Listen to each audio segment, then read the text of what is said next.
US Navy destroyer has just shot 4 drones in the sea without firing a bullet.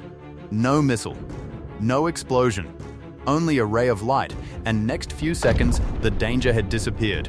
The gun is nearly free to shoot. It never runs out of ammo, and it travels at light speed. This isn't science fiction.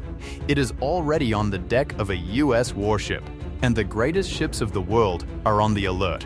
Chapter 1. The quiet war no one was winning.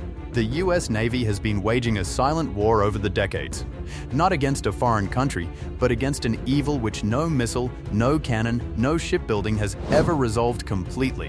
What do you do to protect a warship worth billions of dollars with a drone worth $200? That was an actual question on the Red Sea. Since 2023, US Navy destroyers were using million-dollar missiles to shoot down inexpensive Houthi drones every night. Week after week, the arithmetic was inhuman. The supply of missiles was decreasing, and the enemy simply continued to increase the supply.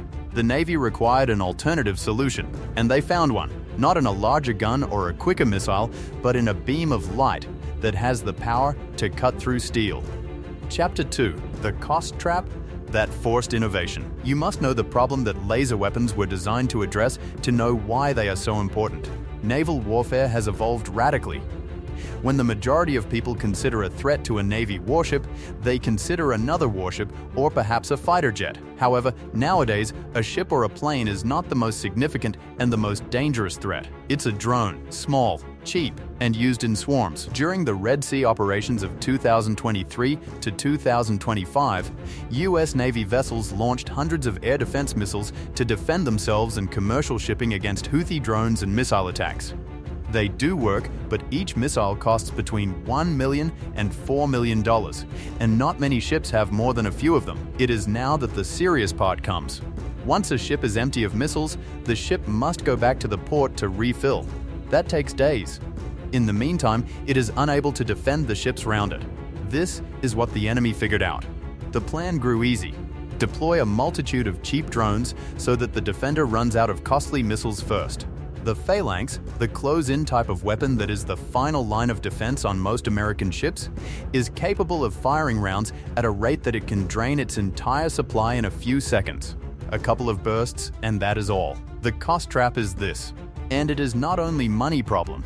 Smart opponents are already taking advantage of it, which is a strategic weakness. The Navy was aware that it required a weapon that had another type of magazine, one that didn't count rounds, one that didn't run dry. Light itself was the answer. Chapter 3. Welcome to HELIOS, the laser that changes everything. The name of the program is almost too good to be true. HELIOS. It is an abbreviation of high-energy laser with built-in optical dazzler and surveillance. Developed by Lockheed Martin under a $150 million Navy contract signed in 2018, HELIOS is now a real working weapon mounted on a real US Navy warship. The ship there is the USS Preble, an Arleigh Burke-type destroyer, one of the most efficient surface warships of the world. HELIOS is not sitting in a lab or test barge. It is a part of the combat system of the ship. It is directly connected with the Aegis system, which already monitors threats, allocates weapons, and controls air defense of the whole ship.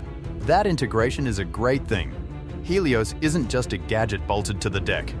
Once a danger is identified, the combat system on the ship can designate HELIOS as the weapon of choice, the same way it would designate a missile or a gun. The crew is not required to use two systems, it is all run through a single interface. This is how it works in practice. HELIOS produces a directed energy beam, a laser, at a power level of over 60 kilowatts. In context, that is 60 homes worth of electricity. The beam concentrates on an object and stays on it to such an extent that a lot of heat is used. That heat will kill the target either physically, which the Navy refers to as a hard kill, or will burn out the electronics and sensors on the target. A soft kill that, even though the drone will continue flying, is totally blind and uncontrollable. The effective range is confirmed to about 6 miles. And not like a missile, whose flight path takes several seconds to reach a target, the laser travels at the speed of light. The travel time is 0. Fire. Done. And this is what makes it all different in the economics of the Navy. One fire of HELIOS would cost less than a few dollars in electricity to fire it. That would be in comparison to $1 million on a standard air defense missile. One missile would cost 1 million times the cost of firing the laser. Chapter 4. The moment it proved itself. HELIOS was a test program over the years. Impressive on paper. Demonstrated in controlled environments. War is not a regulated place. Real commanders had to observe it in the real world, at sea, with real threats. That was in the year 2025. In an exercise run by the Navy, the USS Preble carried out a demonstration of an at-sea counter-drone. The target, 4 UAVs. Actual drones in the sky above open water. They were engaged by the HELIOS system. The 4 were all neutralized. This was the initial verified multi-target engagement with the system. Not one drone. 4. It was not delivered by a Navy press conference or by a briefing by the Pentagon. The milestone emerged in Lockheed Martin fourth quarter 2025 financial report when the company announced the milestone to investors. That tells you something. This wasn't staged for public relations. It was a test run, the outcomes were satisfactory to declare a business success. It was publicly confirmed by Vice Admiral Brendan McLean, the Chief Surface Warfare Officer in the Navy, in early 2026. What he said was plain. The at-sea test in 2025 was successful, and this led to the future of laser weapons. He then made it plain that he is determined to bring laser technology to the fleet and that the dream of a laser on every ship is possible, not a promotional language. That is a fleet captain informing you of the course of the Navy. Chapter 5. Testing to real combat. Then there was something nobody supposed. A practical battlefield exercise. February 28, 2026. The U.S. Central Command published pictures of a significant attack operation against Iran. This was christened Epic Fury. Tomahawk cruise missiles were being launched at Iranian targets by Arleigh Burke-class destroyers. Real combat. Real stakes. When the analysts closely examined the imagery, they noticed that there was something important on one of the destroyers. That ship had its own lower-powered directed energy weapon in place and operational, the ODIN laser system, during the strike. ODIN is an abbreviation that means Optical Dazzling Interdictor, Navy. It is a smaller, less powerful system than HELIOS, whose main capability is to target drone sensors and not to kill its target directly. It was in a live combat operation that its presence establishes something that had been awaited by most defense watchers. An active combat task force now involved a shipborne laser. Multiple Arleigh Burke destroyers have already been fitted with ODIN. The small size of the installations allows them to be fitted to the ship without significant structural modifications and are already transmitting actual operational data to the engineers and Navy planners. Epic Fury. Real drones. Real missiles. Real lasers. The war between test range and battlefield is no longer imminent. It already started. Chapter 6. Why now? 40 years of research. The following is a question to consider. Laser weapons have been under investigation in the US military since the Reagan administration. That's over 40 years. Why is it but now becoming real? The truth of the matter is the technology was not ready. Lasers, which have high energies, demand very large amounts of power. The designs of the early ships were incapable of producing that power without other vital systems being shut down. There was a loss of beam quality with range. There was a continuous heat management issue. The laser itself would overheat prior to making an engagement. Next came the environmental factors. Salt spray, humidity, atmospheric turbulence. All these influenced the propagation of a laser beam in the air. Solutions that worked in the desert didn't work at sea. Admiral Darrell Caudle, the present Chief of Naval Operations, was pleasantly candid concerning this when still the Fleet Forces commander. In a public statement to the press, he said the Navy ought to be ashamed of how slowly it had been developing directed energy weapons. He did not mince words.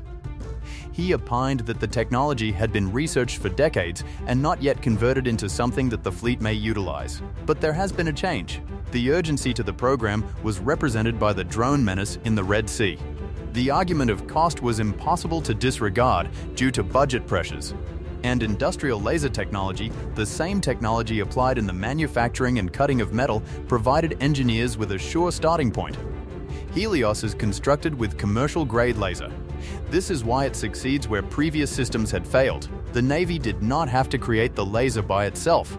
They needed to work out how to get a very powerful industrial device to survive in the sea and become part of the combat brain of a warship. They did it.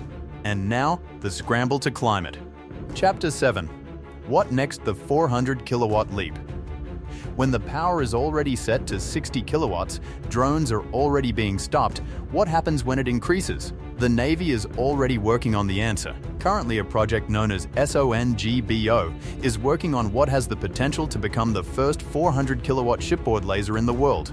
It is almost 7 times stronger than the existing HELIOS system. At this strength, the weapon is no longer limited to drones and speedboats. It finds itself in the territory within which cruise missiles will be targets.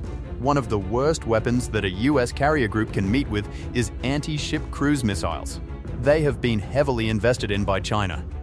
Russia has them, Iran used them. Should a laser have the ability to intercept a cruise missile incoming at a reliable rate, the complete defensive analysis of a carrier strike group would shift. Admiral Caudle did still more. He has been publicly quoted as having ambitions to use megawatt-scale lasers, 1,000 kilowatts, on next-generation surface warships. The weapon may be able to intercept ballistic missiles at megawatt power levels. And the Golden Fleet. Plans were announced by President Trump in December 2025 to create a new type of warship, Trump-class battleships, which are heavily armed. The ships will have the capacity to transport hypersonic weapons, electronic railguns, and high-powered laser systems as primary weapons. Directed energy weapons, according to Admiral Caudle himself, are a key component of the battleship in the future. The CNO regards the battleship program as the driving force that the Navy has been lacking over the years. The presidential focus and priority on the defense budget in a flagship program provide the industrial and engineering impetus to overcome the last of the challenges. Decades of research papers failed to move the needle, but a presidential order and a new breed of warships just may. In early 2026, the guidance of the Navy Fighting Instructions has been published, incorporating an explicit direct energy strategy with priorities, capability targets, and timelines to align investments with future platforms. That is not a research program any longer. That's a deployment plan. Chapter 8. The truthful restraints. Military reporting is not only about the victories.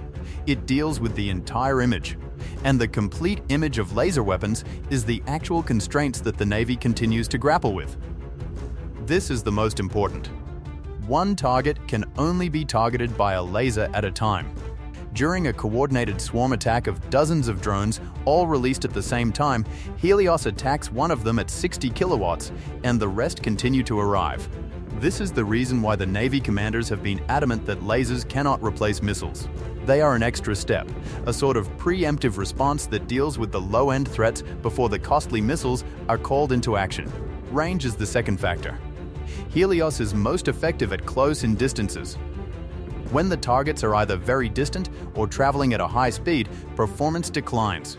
The system also requires some seconds of dwell time on a target. It becomes more difficult to get the beam on a single point and then stay there long enough to inflict damage on very fast or maneuvering targets. And weather. Beam effectiveness is diminished by fog, heavy rain, and dense atmospheric conditions. The Navy works under all weather conditions on the planet, such as the Persian Gulf to the Arctic. A weapon which fails to perform in a particular weather is a weapon in need of a supplement. There are no secrets. They have been articulated by Navy officials. Yet they are issues of engineering rather than ultimate laws of nature, and the successive generations of the system are more and more effectively solved.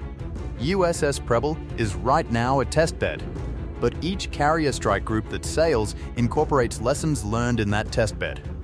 The Navy is developing expertise each time it engages, each time it demonstrates, and each time it deploys.